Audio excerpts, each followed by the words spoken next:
El crimen organizado, el narcotráfico, está en un periodo de expansión en el planeta absolutamente inédito. Ya no hay continente ni país en el mundo que escape a los tentáculos de todo tipo de ilícitos. Es una característica también de la globalización. Pero hay más. Chile empezó a entrar también en la esfera de los intereses de los grandes grupos, porque San Antonio, como Montevideo y Buenos Aires, son puertos relativamente limpios y se busca poner la droga aquí para llegar a esas nuevas rutas que buscan nuevos mercados, incluso en el Oriente Medio, en el Asia, en África. Pero también nos están permeando por dentro, están entrando en la sociedad chilena. Y ya no solo es la lucha que usted ve todos los días en las calles entre los grupos que se disputan los territorios, sino además de eso, están permeando la cultura narco, penetrando en la mentalidad de mucha gente desamparada porque el Estado no está presente y que ve en estos grupos la única ayuda. Es grave lo que ocurre, no es tiempo para populismo. ¿Cómo lo abordamos? ¿Cómo lo resolvemos? Hoy, en Observador Mundial, tenemos una gran invitada, una de las personas más estudiosas de este tema. Bienvenidos.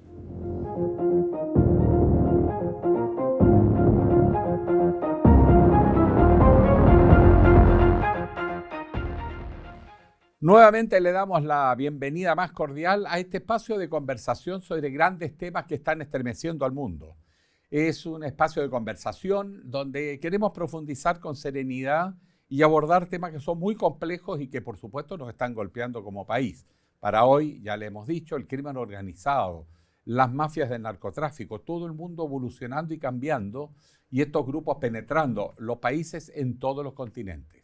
Y nuestra invitada de honor, Lucía Dammert, quien es especialista en políticas públicas con enorme experiencia en seguridad ciudadana, reforma del Estado en América Latina, planificación estratégica. Bueno, ella es asesora política en comunicaciones pública-privada, socióloga de profesión, maestra en políticas públicas y doctorada en ciencias políticas en la Universidad de Pittsburgh.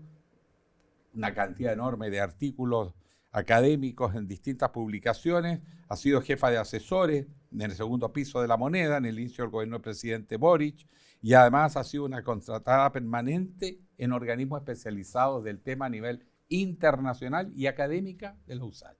Así es. Y eso es muy importante. Lo más importante. Lucía, primero, muchísimas gracias por venir a conversar con nosotros, porque este tema, bueno, está tema número uno en Chile, la seguridad ciudadana, donde el crimen ya violento, este crimen que lo hemos visto en los últimos días, el niño que es asesinado y baleado en su propia casa, ya no hay lugar seguro. Este otro señor que lo mutilaron, lo metieron dentro de alambres de púa y lo tiraron en la carretera como escarmiento, o la ejecución de una afamada experta en redes sociales, muy popular, que la balean y la matan grabándola y suben a las redes. Eso nos habla que estamos con problemas. Pero lo primero es la sensación que el crimen organizado se extendió por todo el mundo y que están operando como multinacionales, no se escapa a ningún continente y casi ningún país. ¿Cuál es el panorama real? Efectivamente, gracias por la invitación. Efectivamente lo que tú tienes, Alejandro, por todos lados, es la construcción de múltiples mercados ilegales, ¿no? Mercados ilegales es un buen concepto porque te permite entender que acá lo que tú tienes es demanda de ciertas cosas, que son algunas legales, otras son ilegales. Por ejemplo, hay una demanda importante por cobre, lo cual genera un mercado ilegal, ¿cierto?, de robo de cobre, pero también hay una demanda muy importante por drogas.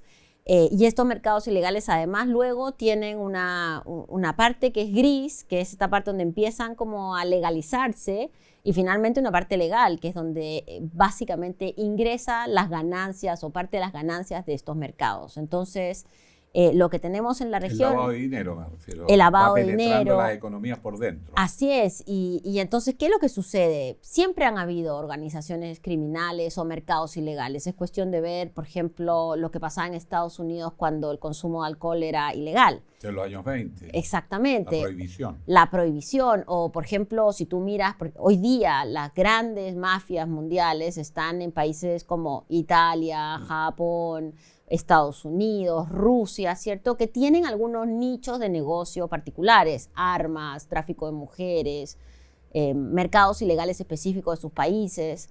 Pero lo que ha pasado con la globalización también, estos mercados se convirtieron en mercados mucho más amplios.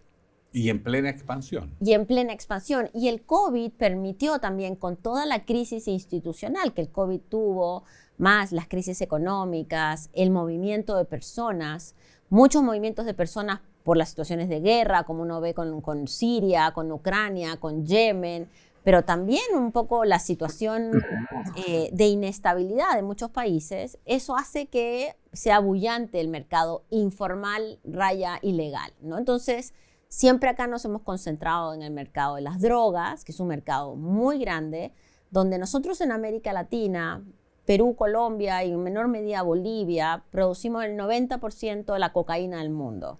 Y esa cocaína en un porcentaje muy alto, casi el 80%, se consume en Estados Unidos. Entonces siempre ha habido un camino de esa producción y de ese negocio. Pero ahora el negocio está mucho más diversificado. Ya tú tienes grupos que se dedican, por ejemplo, al mercado ilegal de aves exóticas de la Amazonía, de madera, de cobre, de la minería ilegal ha crecido enormemente. Entonces tienes una conjunción de actores que en algunos casos buscan dominio territorial, local, y ahí es donde empiezan los homicidios, las extorsiones, los secuestros. En otro espacio también impactan sobre las capacidades estatales, y ahí es donde se fortalece la corrupción, ¿cierto? Las amenazas. Vamos por parte porque tú has señalado un hecho. Este crimen organizado en este momento histórico está en plena expansión en todo el planeta, ni un continente se escapa. Estaba mirando información, ya no es solo Estados Unidos y Europa los grandes consumidores, no. El Medio Oriente, el Asia, hasta China. Nadie escapa a estas redes. Pero está ocurriendo una serie de transformaciones en estas mafias. Por ejemplo, lo primero, antiguamente la imagen que teníamos en América Latina era de estos grupos centralizados, con una cabeza visible, ¿no es cierto?, que lo buscaban por mar y tierra y finalmente lo metían preso. Bueno, siempre apareció un sucesor, pero eran organizaciones centralizadas. Hoy día se han descentralizado, se han globalizado, funcionan en red y tienen distintas especialidades cada uno de los segmentos de esa red de una misma organización. Esa hace casi imposible pillarlo. Bueno, esta como que tú antes tenías unos grandes cárteles y ahora tienes cárteles boutique, ¿no? Que son mucho más pequeños, con además organizaciones más flexibles también. Esta idea del joven niño que entra a una mafia y se queda ahí hasta que muere, hoy día está mucho más movido, salvo en la mafia, digamos, italiana o la rusa. En general uno tiene gente que tiene una parte de su vida en la legalidad y una parte en la ilegalidad. Sobre todo abogados, contadores, los que están tratando de lavar ese dinero. Y luego también tienes un escalamiento de los mercados. Por ejemplo, la droga, cuando hay un crecimiento tan notable como el que hay en Chile de consumo, genera también diversos cárteles. Cárteles que no quieren probablemente ser el rey de la droga de Chile, pero sí tal vez el rey de la droga de un determinado barrio o de un determinado espacio territorial, que se junta con otros de forma permanente o de forma flexible de acuerdo a sus intereses. Pero por eso es que hay que tener cuidado cuando uno dice el tren de Aragua está súper presente en Chile, porque puede ser que haya gente acá que se haga pasar como parte del tren de Aragua o que tenga algunos contactos, pero es distinto a tener una franquicia institucional, ¿no? Entonces ahí hay que tener, pero lo que sin duda está pasando es que en todos los países del mundo, y cuando miras, por ejemplo, el aumento de los homicidios en algunas ciudades de Europa, e incluso algunas declaraciones de líderes europeos importantes preocupados por el narcoestado, te das cuenta que este dinero negro que se mueve, que además nosotros estamos hablando del dinero evidente, pero en las redes sociales, en la web, el mundo de lo que se transa en las redes sociales es gigantesco también. Entonces, ahí estamos un poco todos metidos. De las drogas también por las redes. De las drogas, de las personas, de los niños, de los órganos. Digamos, hay mercado ilegal para casi todo hoy, lamentablemente. Ahora, una característica es esta suerte de descentralización. Sí. El otro elemento que va llamando la atención es cómo van infiltrando. Se dice que, por ejemplo, en una primera etapa hay una disputa por los territorios y por lo tanto es una alta confrontación entre las mafias hasta que una vez que se establece una suerte de statu quo, de ordenamiento, o se reparten el territorio o se sobrepone uno a otro, baja la violencia callejera y la gente cree que se superó el problema, pero al revés, es cuando están más consolidados, porque mientras más silenciosos sean, más inadvertidos pasen, más sólidas son estas organizaciones. ¿Y qué es lo que está pasando en el mundo con este tipo de penetración? Por que supuesto. es silenciosa, que empieza a cooptar a los estados. Como un buen mercado, al mercado no le interesa la turbulencia, a ningún mercado, y mucho menos al ilegal, porque cuando tú, por ejemplo, tienes 3 homicidios en un lugar cercano donde tú estás funcionando como un mercado ilegal, eso significa más policía, más medios, más prensa, digamos, mucho más luz sobre tu mercado. Entonces, lo que uno encuentra en la mayoría de lugares de América Latina y del mundo, te diría, es que hay una cierta búsqueda de unos equilibrios precarios, pero equilibrios al fin. ¿Cuándo esos equilibrios se rompen? Se rompen cuando llegan nuevos grupos que tratan de tener una preeminencia en el mismo territorio o en el mismo mercado. Y también, y esto es muy interesante, también se rompe cuando el Estado, y esto hay muchos estudios de lo que pasó en México, por ejemplo, cuando el Estado entra a tratar de pelear con alguno de los grupos y desestabiliza esta paz mafiosa que habría habido en algún momento, ¿cierto? Entonces, que uno pueda decir, hay países donde no hay mercados ilegales, eso es imposible. Mercados ilegales hay en prácticamente todos lados. Lo que pasa es que los países que son más débiles en términos institucionales terminan teniendo, por ejemplo, gente que está vinculada a la minería ilegal, que penetran los gobiernos regionales, que penetran al mundo de las empresas privadas. Entonces Sí. se normaliza esto que debería ser totalmente normal. Estaba leyendo una información, no sé si es comprobado, si es una hipótesis o realmente hay evidencia, pero por ejemplo muestra mucho el caso de Ecuador, que se dice que durante el gobierno del presidente Correa, necesitados de inversión, pusieron poca atención al origen de la enorme inversión que les llegó en materia de turismo, construcción, sistema financiero y otras áreas que son más fáciles de penetrar, los casinos de juego, quién controla cuánta plata se gana y cuánto no en una noche. Eso es una mera estimación, si es que. Entonces, es que por esa vía entran a actividades lícitas, pero son de orígenes espurios. Y por lo tanto, de repente el país se da cuenta que ha crecido una enormidad, pero que esos grupos son los que están controlando el país. No sé si en el caso de Ecuador están así, pero es lo que se dice. Sí, Ecuador tiene 3 cosas. Una de ellas es, por supuesto, una incapacidad de fiscalización de los dineros negros. Además que Ecuador está al lado de Colombia y de Perú, países muy importantes en el tema de la cocaína. Segundo, que cuando hay una mayor presión sobre los puertos de Colombia, los puertos ecuatorianos, Manta, por ejemplo. claro, los puertos ecuatorianos empiezan a verse como los lugares de mejor entrada y salida justamente por la debilidad institucional. Entonces, por un lado, tú tienes poca fiscalización de las platas, luego puertos muy bien localizados con capacidad de ser, digamos, corrompidos, si quieres, ya sea con las platas, ya tanto en lo público como en lo privado.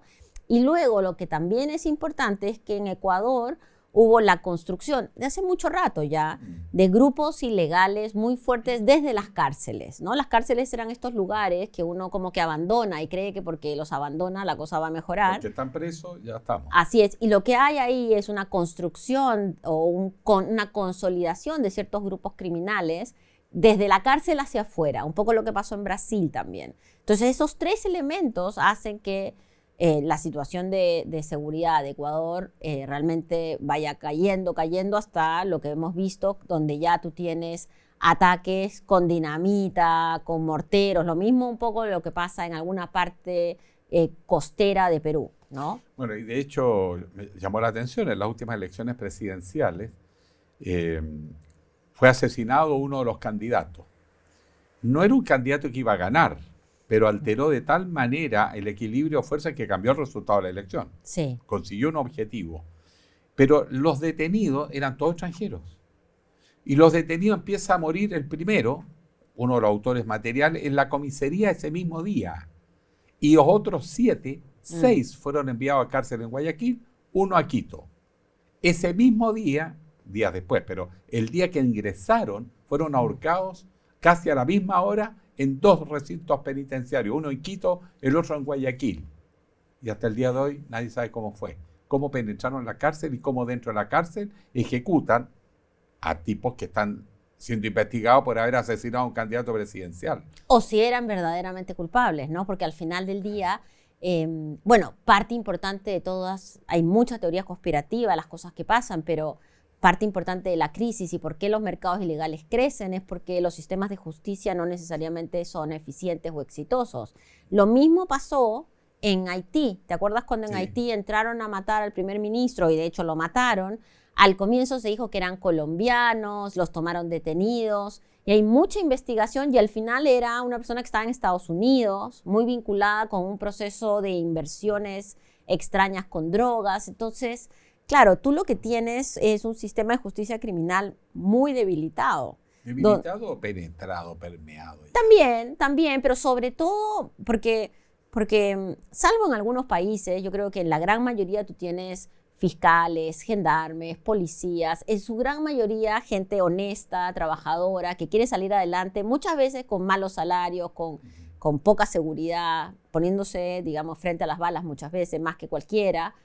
Y tienes grupos que ya funcionan en este formato más de corrupción, ¿no? O de mafia.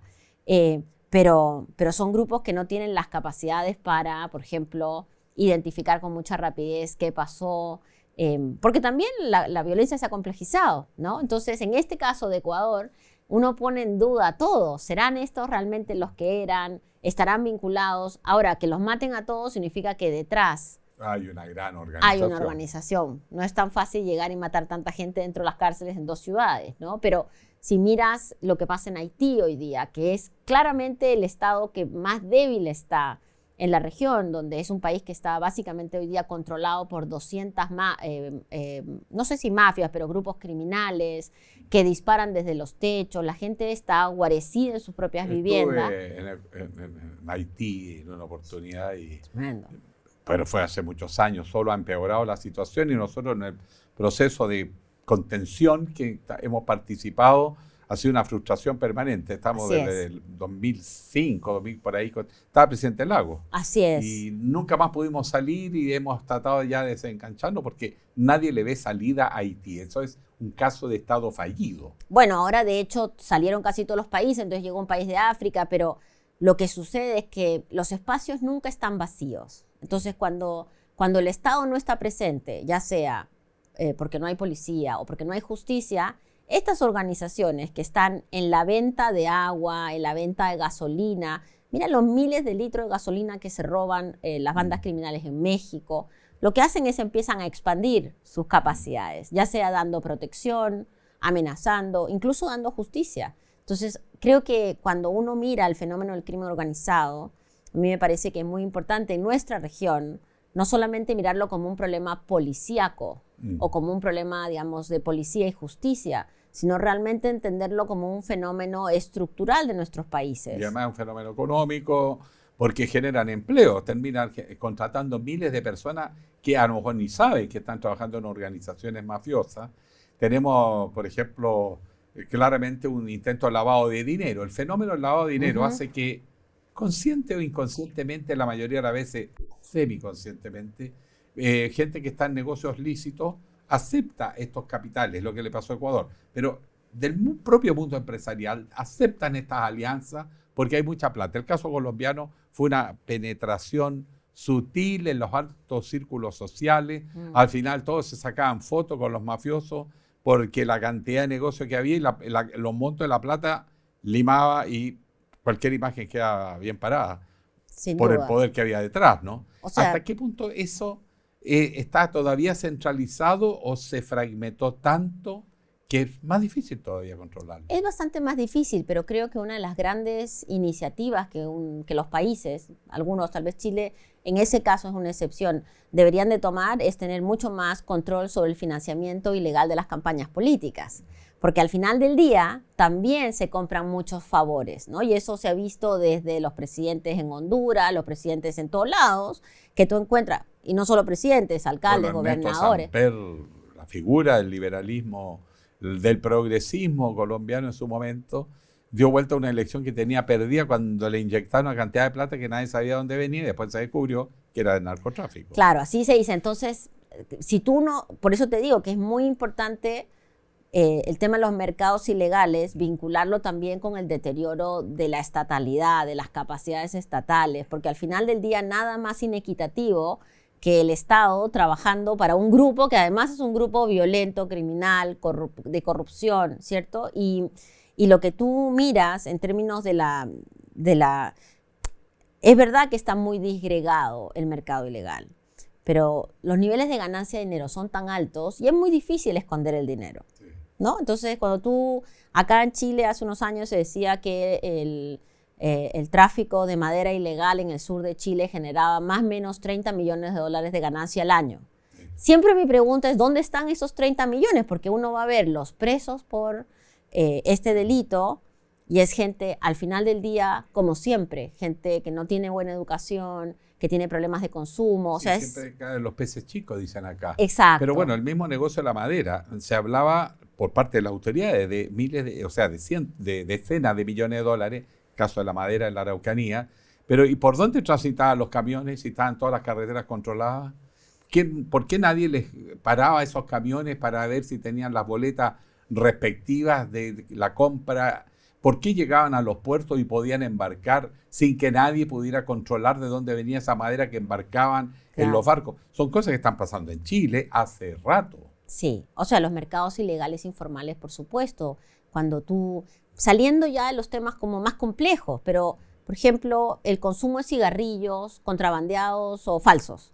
Hay regiones en el país donde se consume, la mitad de los cigarrillos que se consumen son falsos o contrabandeados, pero claro, a la hora de ir a comprar, uno dice, bueno, este cuesta la mitad, bueno, compro el que cuesta la mitad. Y ese ¿cierto? Viene con subsidio. Claro, o por ejemplo, uno de los grandes problemas que hoy día tenemos en la región, que en Chile también está presente y creo que es un tema pendiente, es el desarrollo y crecimiento muy fuerte de la prostitución, que la prostitución está vinculada hoy día casi uno a uno con fenómenos de trata y explotación de mujeres migrantes irregulares, ¿no? Ese es otro tema con la migración que lo vamos a abordar.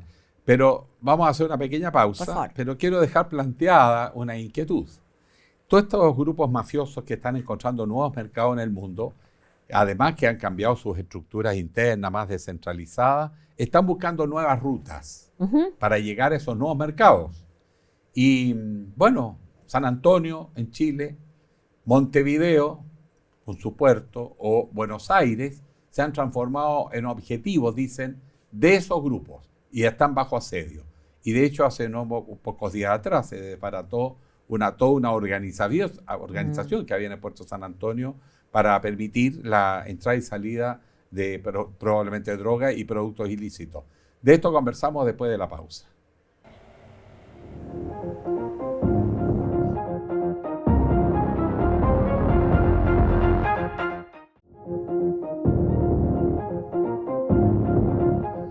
Está planteada la pregunta, Lucía, estamos conversando con Lucía Dambert, que es cientista política, investigadora, doctora en ciencia política, conversando sobre el crimen organizado y su expansión en el mundo, pero ya dejábamos planteado la pregunta al final del bloque anterior, de la búsqueda de nuevos también canales, nuevos conductos, nuevas rutas para transportar la droga. Y desgraciadamente puertos tranquilos, confiables, están siendo cooptados. Los puertos chilenos, San Antonio en primer lugar, pero no es el único. Buenos Aires, Montevideo, están en el objetivo y en la mira de este crimen organizado. Lucía, seamos realistas, se nos cayó la noche y la gente se siente en el ambiente que aquí algo se deterioró. Que el crimen organizado en todas partes, de una brutalidad enorme, pero además cooptando los puertos, cosa que no era tan visible antes. Sí. Y cuando uno estudia, se da cuenta que nadie controla mucho qué pasa por los puertos chilenos. Claro, a ver, yo lo que creo que nos ha pasado es que como los fenómenos de violencia se han acercado al centro de la ciudad y somos tan centralistas que por muchos años no veíamos o no queríamos ver muchos fenómenos de criminalidad que ocurrían probablemente en las zonas más externas de la región metropolitana, ¿cierto? En la zona norte. En las zonas, claro, en las zonas más empobrecidas, pero permanentemente ahí teníamos problemas de criminalidad, teníamos problemas de drogas, teníamos un montón de otros problemas. ¿Hace cuántas décadas que vienes escuchando que en Santiago, sin ir más lejos, en muchas comunas periféricas, ¿Hay territorios completos controlados por el crimen organizado?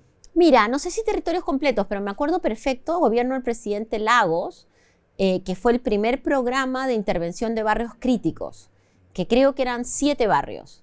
Y el último programa de intervención de barrios críticos del presidente Piñera II, creo que ya eran 150 barrios.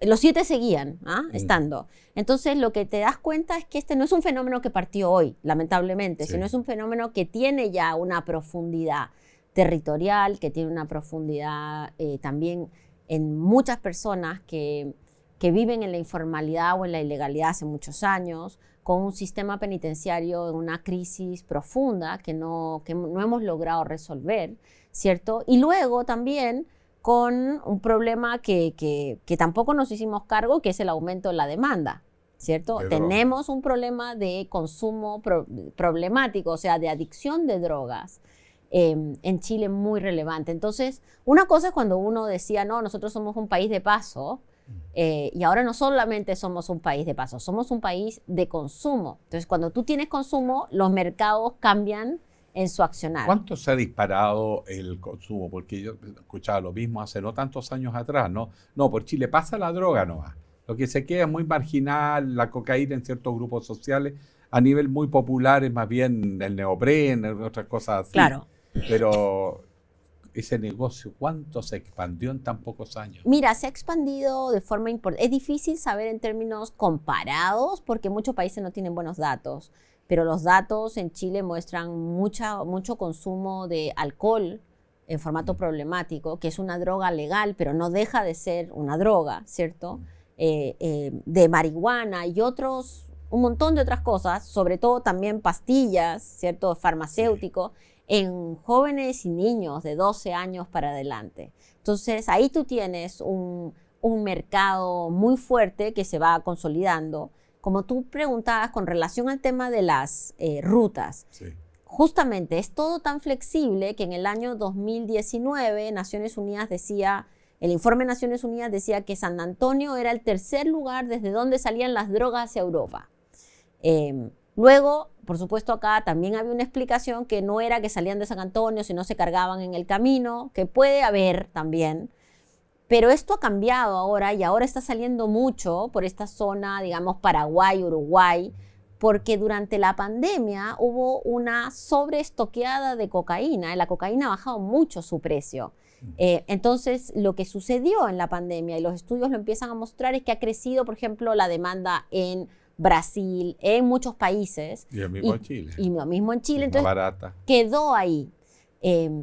Nosotros en algún momento, probablemente este no es el momento, pero en algún momento vamos a tener que tener una discusión mucho más seria respecto a la guerra contra las drogas, a cómo hacer para ser más efectivos en esta persecución que claramente no está funcionando, que llevamos décadas detrás de la marihuana, de la cocaína. Mientras haya demanda, va a haber quien abastece, y sobre todo por los precios, por lo fácil que es el negocio comparado con otros. Claro, entonces la pregunta es, bueno, tal vez uno debería de pensar, mira, como pasa en algunos países europeos, hay demanda, tengamos casas para asegurarnos que los que consumen no están consumiendo verdaderamente un veneno, que puedan tener algún tipo de tratamiento, pero también tenemos muy poco tratamiento para las personas con adicciones. Entonces, el problema de los mercados ilegales es un problema muy grande.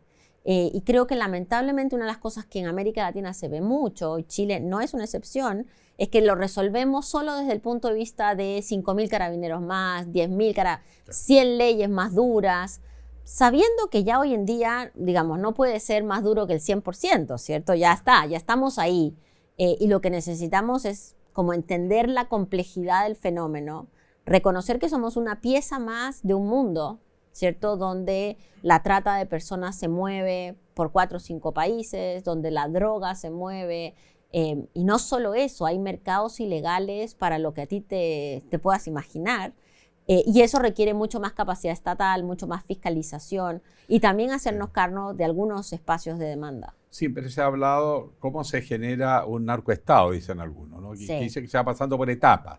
La primero que se ve es lo que Chile está viendo claramente hace rato, la confrontación de bandas que cometen crímenes horrorosos.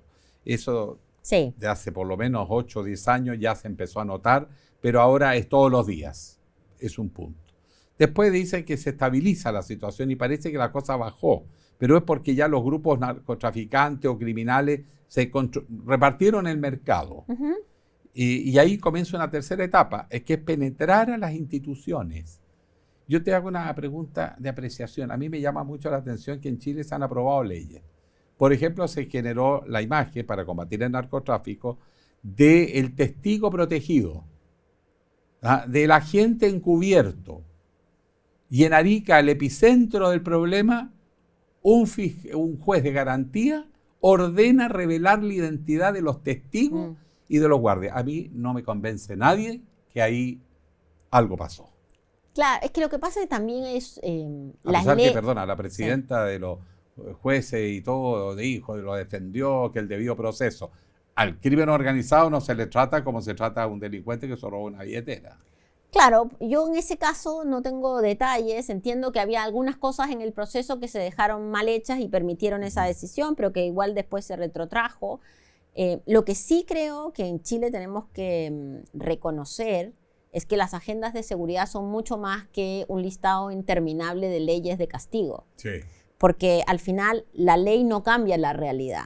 Podría cambiarla en el largo plazo, pero si yo mañana, salvo que queramos caer en un gobierno autoritario como Bukele, ¿cierto? Si yo mañana agarro y digo, todos los hombres mayores de 20 años que tengan un tatuaje van a ir presos porque creo que el tatuaje genera criminalidad, bueno, es muy probable que el delito baje, pero... Hay muchos alcaldes y gobernadores que están pidiendo que se declare estado de excepción, o sea, conculcar los derechos ciudadanos para combatir a las mafias. Eso tiene que ver, yo creo que con el espíritu electoral. No, creo que en general, lamentablemente, el tema de la seguridad tiene una expansión emocional y una expansión política mientras más cerca estás de los procesos electorales. Entonces, los próximos 2 años va a ser imposible hablar seriamente de este tema, ¿no? Porque, claro, luego empiezas pues saquemos a los militares y no sé, la NASA y seguimos así, pero los problemas profundos de los que estamos hablando no terminan de enfrentarse. Sí, me llama la atención, en Chile, generalmente, cuando van a las cárceles, ¿quiénes están por droga? Los burreros, los niños soldados, que no van presos porque son niños menores de edad, intachables de conducta anterior, quedan libres. A pesar de que muchas veces involucraron en actos de altísima violencia. De ahí un senador que dice, no, si cometió un crimen, a partir de los 16 tiene que ser separado, no puede andar en la calle. Sí, tiene sentido común, a lo mejor no meterlo a la cárcel de adultos. Pero me refiero, ¿qué pasa con el lavado de dinero? ¿Qué pasa con el gran negocio que hay detrás? En Chile no se combate, no existe. Claro. Existe solo el problema en la calle o en el barrio que se reparte la droga, pero no el gran negocio que hay detrás. Bueno, ahí es justamente donde uno dice realmente para poder enfrentar esto. Yo he visto algunos casos que la Fiscalía está poniendo mucho énfasis en tratar de buscar las estructuras, ¿cierto?, criminales. La inteligencia financiera. La inteligencia financiera, la inteligencia policial. Las policías también han formado grupos especiales para tratar de enfrentar, porque además muchas de estas cosas son muy desconocidas, ¿no? Los grupos criminales tienen una capacidad de movimiento, de compra de armas, mucho más rápida que el Estado, que es más lento. Pero lo que me parece que es muy evidente es que seguir haciendo las cosas como lo hemos hecho no está funcionando, que hoy día, por ejemplo, en el sistema penitenciario, fortaleciendo las prisiones preventivas, que, por ejemplo, la mayoría de los migrantes que son detenidos, por cualquier cosa, terminan en prisión preventiva. Miremos lo que pasó en Ecuador. Lo que puede generar en la cárcel, en una cárcel hacinada, con cero capacidad de rehabilitación, que ya ni siquiera es un castigo, porque te mandan ahí con un grupo de gente que lo que va a hacer es, entre comillas, protegerte, tienes un fenómeno criminógeno aún más grande. Entra más gente al crimen organizado probablemente que lo que sale. Entonces necesitas también una estrategia para decir, por ejemplo, las mujeres extranjeras, especialmente bolivianas, que son detenidas con poco cantidad de droga, que tú sabes que lo que están haciendo es trayendo droga para poder subsistir, la verdad, toda la evidencia muestra que es mucho mejor devolverlas a su país o meterlas en algún programa de resocialización que meterlas presas, porque además es un costo gigante para el Estado. Son personajes dentro de la cadena. Ese chico, los grandes no se persiguen. ¿Cuánto fue la última vez que en Chile se informó, mira, hemos detectado una gran red de lavado de dinero?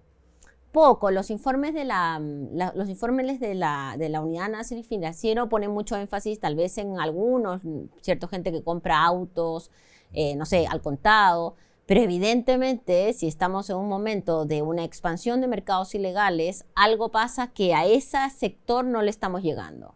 Y esto no necesariamente, y creo que hay que ser muy responsables, no es que tengamos las instituciones totalmente carcomidas, no. Pero cuando uno empieza a abandonar los pequeños lugares, ¿cierto? El pequeño actor en el territorio, bueno, ahí es donde uno puede comprar un favor, 2 favores, ya sea de políticos o de funcionarios públicos, y ahí se te empieza a deteriorar la situación. Dice que la cadena de penetración, porque estos son conceptos, ¿no? Entre paréntesis, para más o menos ordenar. La primera etapa, la lucha entre los mafiosos por controlar el territorio. Segunda etapa, se reparten el territorio. Tercera, empiezan a permear las instituciones. Cuarto, cultura narco. Se te instalan en un territorio, que en Chile ya viene pasando hace mucho tiempo, y tienen la capacidad de darle a la gente lo que el Estado no les da. Copan el escenario y se legitiman.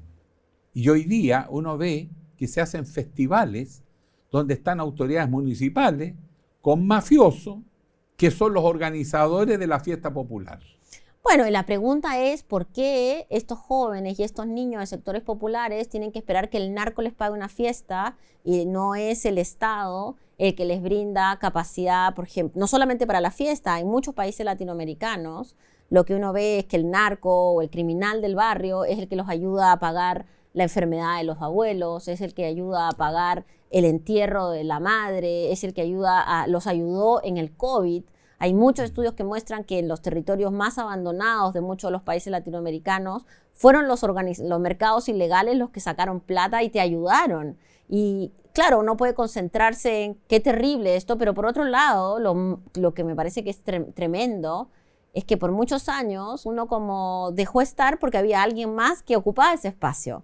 Y el Estado, claro, no estaba presente. Entonces, hay una estética, ¿cierto?, de las violencias. Yo creo que uno de los problemas que nos ha dejado el COVID también en este periodo es que el uso de la violencia para resolver cualquier tipo de conflictos, no solo desde las redes sociales hasta el balazo en la calle, ¿cierto? Hemos perdido las capacidades de dialogar y no enfrentarnos.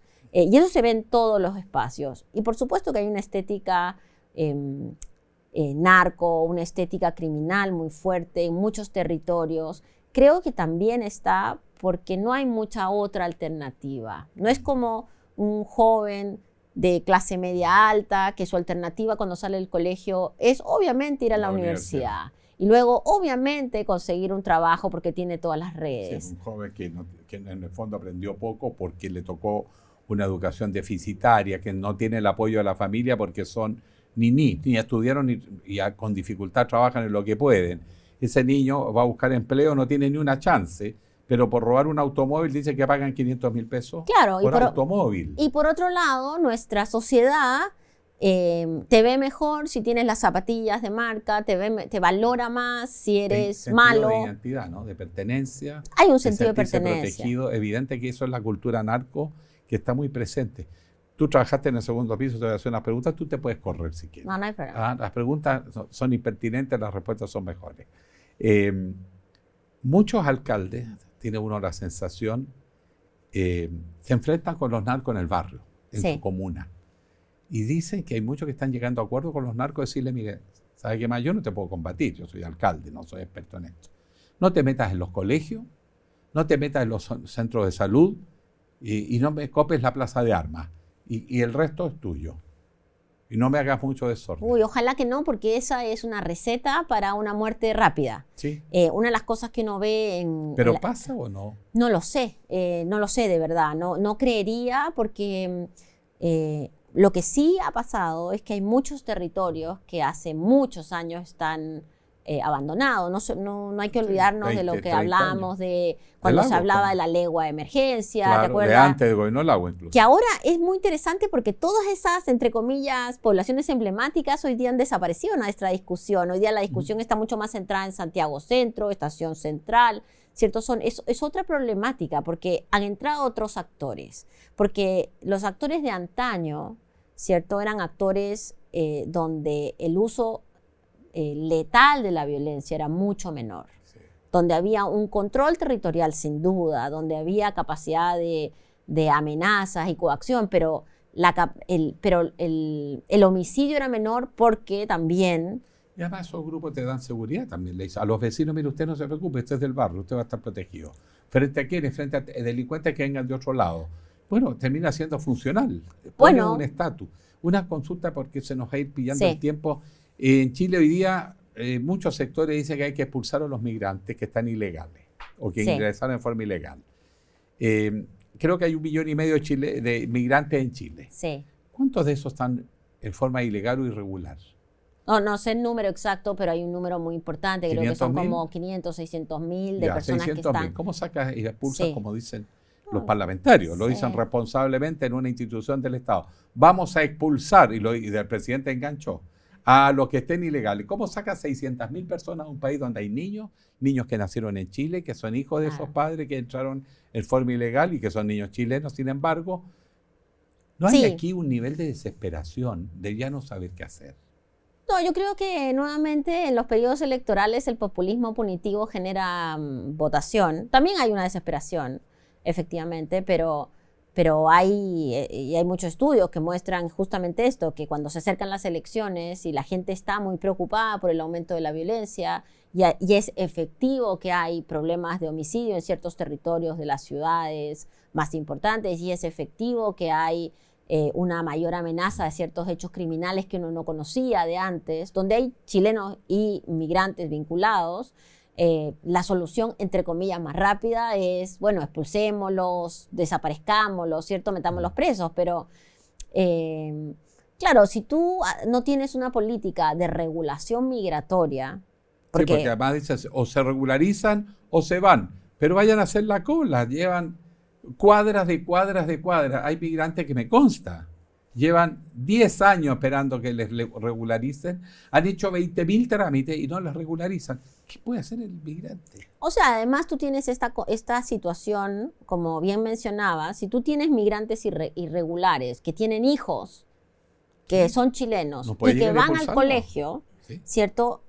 Te conviene, sea como sea, regularizarlos, porque esos niños, en todos lados, desde Francia hasta Honduras, esos niños, primera generación, hijos de migrantes, y creo que en la PISA justamente salía que su rendimiento académico es muy peor, esos niños sí pueden ser niños que tengan un derrotero violento mucho más alto. Entonces, hay que intervenir y ya. si uno pudiera, debería de tratar de tener una conversación más alturada, que es muy difícil, yo entiendo este escalamiento del populismo, porque claro, yo te digo, los voy a expulsar y tú me dices, mejor lo expulso completo, y yo te digo, no, los voy a expulsar con un militar, y así nos vamos, y en el proceso siguen naciendo un montón de niños en situaciones de irregularidad.